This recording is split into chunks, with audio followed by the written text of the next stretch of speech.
우리가 수요 기도의 시간을 통해서 만남이라고 하는 주제를 가지고 요한복음 말씀을 함께 묵상을 하고 있습니다. 우리가 앞선 말씀들에서는 나다나엘과 예수님이 만났던 이야기, 그리고 니고데모가 예수님을 만났던 이야기, 그리고 사마리아의 한 여인이 예수님을 만났던 이야기, 그리고 마르다와 마리아가 예수님을 만났던 그 이야기, 우리가 요한복음 말씀을 통해서 예수님과 만남의 이야기들을 함께 나누었습니다.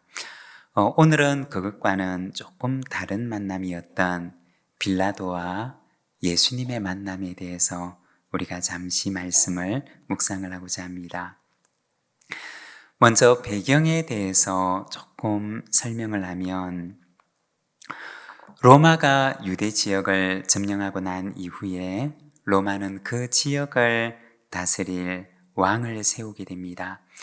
이렇게 해서 세움을 받았던 왕 가운데 하나가 바로 헤롯이었습니다. 여러분, 헤롯을 기억하시나요?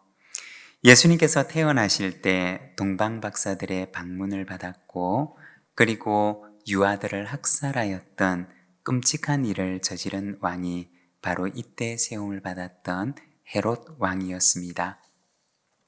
그런데 이 헤롯 왕이 죽게 되자 헤롯 왕이 다스리던 지역은 그의 3명의 아들이 나뉘어서 통치하게 됩니다. 헤롯 안티바스, 헤롯 빌립, 헤롯 아켈라오, 이 3사람이 그 아버지가 관할하던 지역을 대신해서 다스리게 됩니다. 그러면 예루살렘이 있는 유대 지역은 누가 다스리게 되었느냐? 이 3 아들 가운데 헤롯 아켈라오라고 하는 아들이 다스리게 됩니다. 그런데 기록을 보게 되면 이 헤롯 아켈라오는 대단히 폭력적으로 유대 지방을 다스렸다고 합니다. 그래서 밀란이 나게 되었고, 그리고 유대인 가운데 이 유대인들이 로마 황제에게 몰래 사람을 보내었던 것입니다. 그리고 아켈라오는 로마 황제에 의해서 폐위가 됩니다.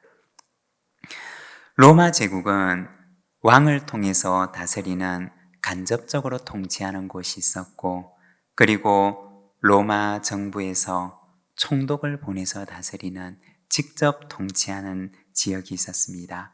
그런데 이 유대 지역은 아켈라오 왕 이후에는 로마 정부가 군대를 보내서 직접 군대를 주둔시키며 총독을 통해 다스리는 그러한 곳으로 바뀌게 되었던 것입니다.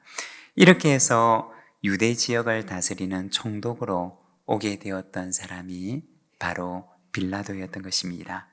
그는 주후 26년부터 35년까지 약 10년 동안 유대 지역을 다스리는 총독이 됩니다. 예수님께서 사역하셨던 시기와 같은 시기에 바로 이 유대 지역의 총독이 되었던 것입니다.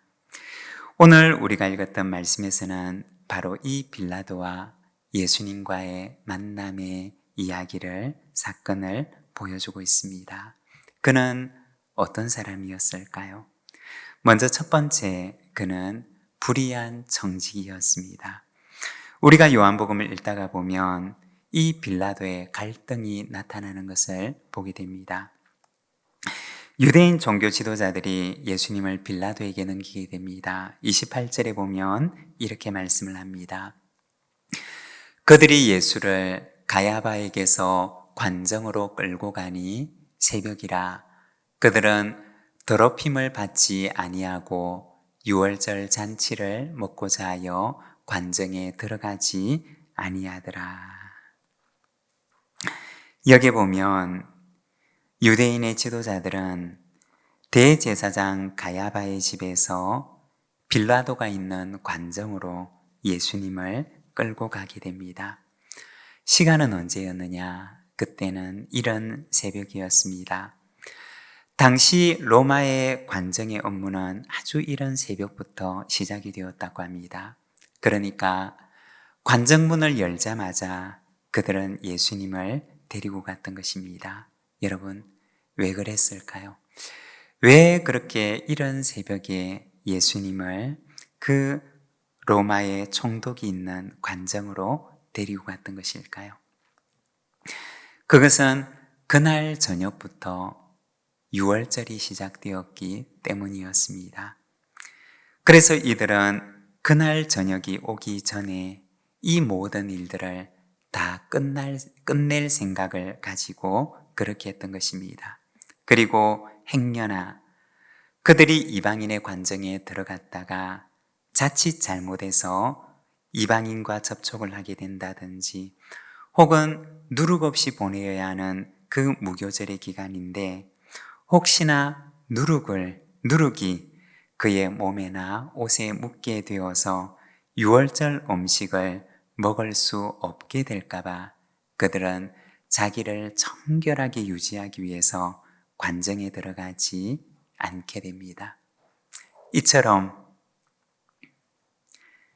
사실 그들이 하고 있는 일들은 무고한 사람에게 죄를 씌워서 살인하는 일을 진행하고 있었는데, 그런데 이방인의 집에 들어갔다가 유월절 음식을 먹지 못하게 되는 부정을 입을까봐 혹은 누룩이 그들의 몸에 묻을까봐 혹은 부정한 이방인들과 접촉하게 되는 일이 일어나게 될까봐 그들은 관정 밖에 자신의 청결함을 유지하기 위해서 그 관정 밖에 서 있었던 것입니다.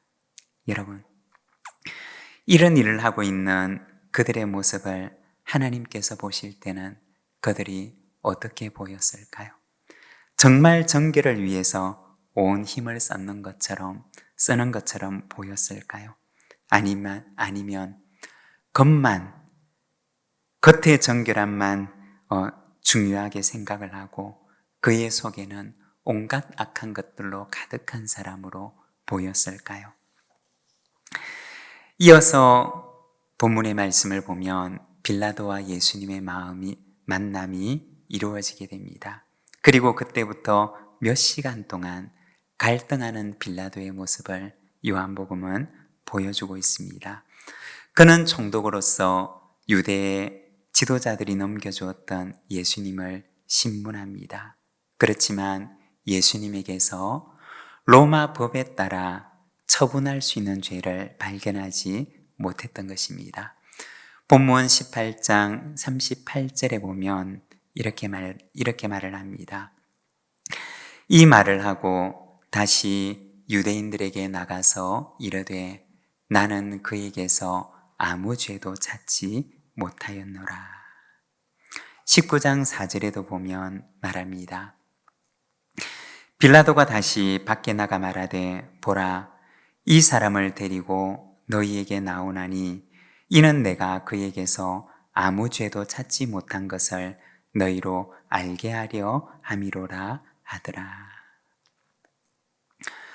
로마의 임명을 받은 총독으로서 로마 법에 저촉될 만한 그 어떤 것도 그는 발견할 수가 없었던 것입니다. 바로 빌라도의 갈등을 보여주고 있는 것입니다. 여러분, 빌라도에게는 어떤 갈등이 있었을까요? 역사적으로 보게 되면 헤롯 아켈라오가 유대인들의 민심에 의해서 폐위되는 일이 과거에 있었습니다. 그리고 정치적으로 보게 되면 12절과 13절에 유대인들은 이렇게 빌라도를 압박합니다. 이러함으로 빌라도가 예수를 놓으려고 힘썼으나 유대인들이 소리질러 이르되 이 사람을 놓으면 가이사의 충신이 아니니이다. 무릇 자기를 왕이라 하는 자는 가이사를 반역하는 것이니이다. 빌라도가 이 말을 듣고 예수를 끌고 나가서 돌을 깐 뜰 히브리 말로 가바다에 있는 재판석에 앉아 있더라. 그들은 빌라도에게 어떻게 말하느냐? 당신이 만일 이 사람을 놓게 되면 당신은 가이사의 충신이 아닙니다. 라고 합니다. 여기서 충신이라고 하는 말은 원어 성경을 보게 되면 헬라어로 필로스라는 하는 단어를 사용합니다. 다시 말해서 이 말의 뜻은 친구라는 뜻입니다. 만일 당신이 이 사람을 놓아준다면 당신은 가이사의 친구가 아닙니다 라고 말했던 것입니다. 여러분, 친구가 아니라면 무엇이라는 얘기일까요? 바로 적이라는 얘기입니다. 당신이 이 사람을 놓는다면 당신은 가이사의 친구가 아니라 가이사를 배반한 가이사의 적입니다 라는 말이었던 것입니다. 유대인의 의도는 무엇이었을까요? 만일에 당신이 이 사람을 놓아준다면 우리는 로마 황제에게 당신을 고발할 것입니다 라는 것을 의미하는 것이었습니다. 그는 황제의 친구가 아니라 그는 황제의 적입니다 라는 것으로 그들은 황제에게 고발할 것이라고 이 빌라도를 압박하고 있었던 것입니다. 10절과 11절 말씀입니다.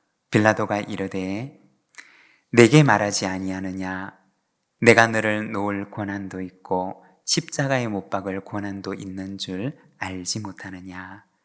예수께서 대답하시되 위에서 주지 아니하셨더라면 나를 해할 권한이 없었으리니 그러므로 나를 내게 넘겨준 자의 죄는 더 크다 하시니라.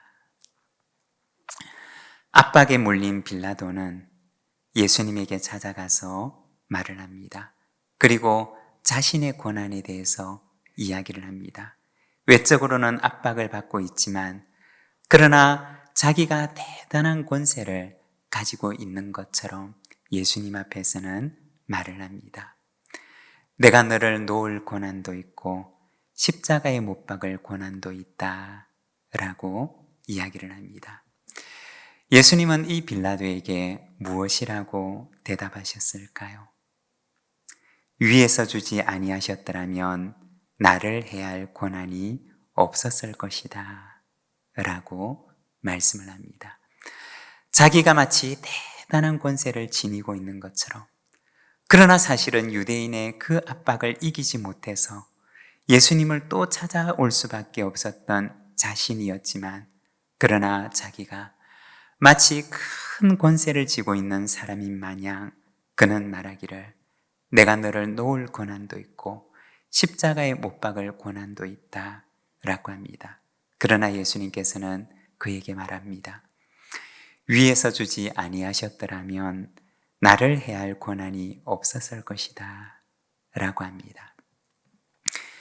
여러분, 우리가 생각을 해보면 총독이라고 하는 그 직분은 로마 제국의 황제에게서 받은 것이지만 우리가 더 근원적으로 생각을 해보면 여러분, 그에게 주어진 권한은 어디서 온 것일까요? 그것은 바로 하나님에게서 온 것이었습니다. 빌라도에게 총독의 직분과 총독의 권한을 주었던 이는 눈에 보기에는 황제처럼 보였지만 그러나 더 근원적으로 위로 올라가 보면 세상의 모든 권세를 지닌 우리 하나님을 기억한다면 그에게 주어진 직분은 하나님께서 허락해 주셨던 직분이었고 그리고 하나님께서 잠깐 동안 그에게 맡긴 권위였고 권한이었던 것입니다. 그리고 그에게 이러한 직분이 주어진 이유와 목적은 무엇일까요? 그것은 질서와 정의일 것입니다. 나라의 질서와 그리고 그 나라 가운데 공의를, 정의를 행하도록 하나님께서 권세자들에게 잠깐 동안 그 직분을 맡기는 것입니다. 그런데 그는 어찌했느냐? 그는 정의와 진리를 외면했던 것입니다. 로마 황제가 보기에는 어떠하였을는지 모르지만 그러나 하나님께서 보실 때 그는 분명히 의롭지 않은 정직이었던 것입니다. 그리고 두 번째, 빌라도는 기회의 사람이었습니다. 36절에서 38절 말씀을 우리 자막을 보면서 같이 한번 봉독하겠습니다. 함께 읽겠습니다.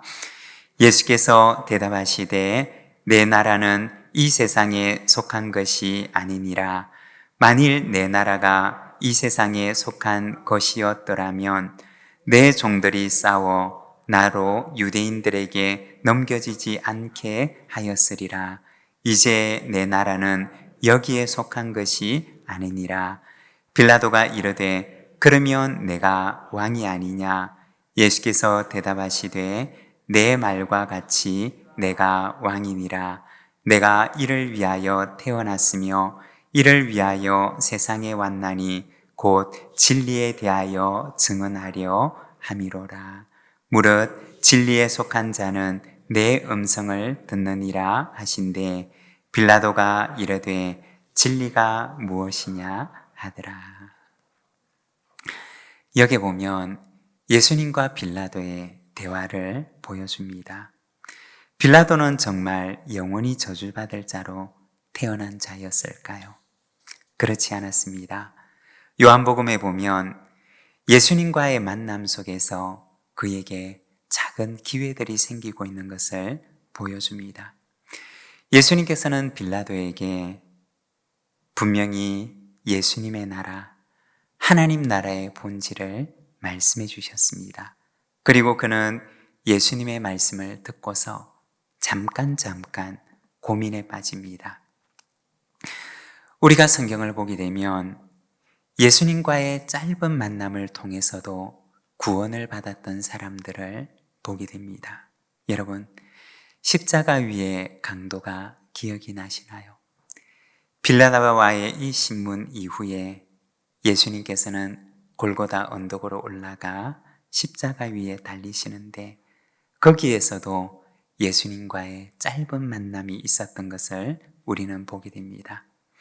십자가 위에서 예수님을 만났던 그 강도는 죽어가는 마지막 순간에 예수님을 만나게 됩니다. 그리고 예수님께서는 그 짧은 만남을 가졌던 강도에게 말씀하십니다. 오늘 내가 나와 함께 낙원에 있으리라. 인생의 길 끄트머리에서 만났던 그 짧은 예수님과의 만남을 통해서 그는 낙원을 선물로 받았던 것입니다. 어떤 이는 이 짧은 만남을 통해 진리와의 영원한 만남을 가질 수가 있었던 것입니다.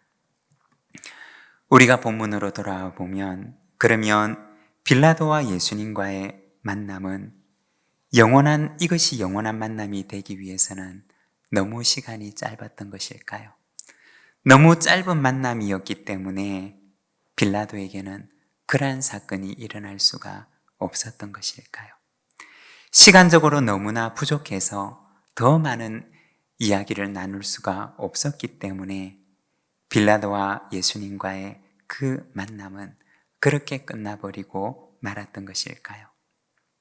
그렇지 않았습니다. 그 만남 속에도 영생을 향해 갈 수 있는 기회는 열려 있었습니다. 그렇지만 우리가 요한복음에서 만나는 빌라도와 예수님과의 그 만남은 영생으로 이어지는 만남이 되지를 못합니다.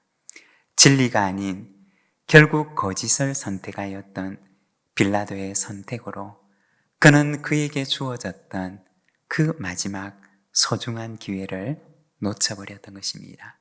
여러분, 빌라도는 총독의 직분을 맡은 정직이었습니다. 그리고 예수님을 직접 만날 수가 있었던 너무나 소중한 기회를 받았던 사람이었습니다. 그렇지만 그리고 그 기회는 영원한 생명을 향해 갈 수가 있는 영생의 기회였습니다. 그러나 그는 다른 길을 선택했던 것입니다. 여러분, 어떤 이에게는 짧은 만남이 영원한 생명의 만남이 됩니다.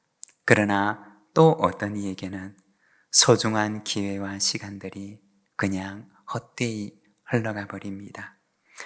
우리에게 주어진 소중한 시간과 기회들이 우리에게 생명을 주고 또 영원한 생명을 향해 나아가는 저와 여러분의 시간들이 되시기를 바랍니다.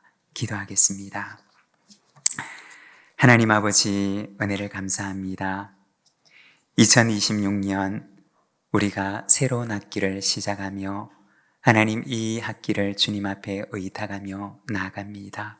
주님, 너무나 짧은 시간 우리가 목장 식구들과 함께 주님의 말씀을 만나고 그리고 주님을 만납니다. 그러나 하나님 아버지, 이 짧은 만남이 너무나 부족하고 짧은 만남만이 아니라 이 짧은 만남을 통해 어떤 이들은 생명을 얻게 되고 영생을 얻게 되며 참으로 그 만남이 영원한 생명으로 이어지는 만남이 되는 줄로 믿습니다. 하나님, 우리에게 이 만남의 시간들을 주신 하나님께 감사합니다. 우리에게 이 만남의 기회들을 주신 하나님께 감사합니다. 하나님 아버지, 이 만남들이 주님 안에 복된 만남이 되게 하시고 생명의 만남이 되게 하시며 변화의 만남이 되게 하시고 영생으로 이어지는 하나님 복되고 거룩한 만남이 되도록 인도하여 주시옵소서. 예수님의 이름으로 기도드립니다. 아멘.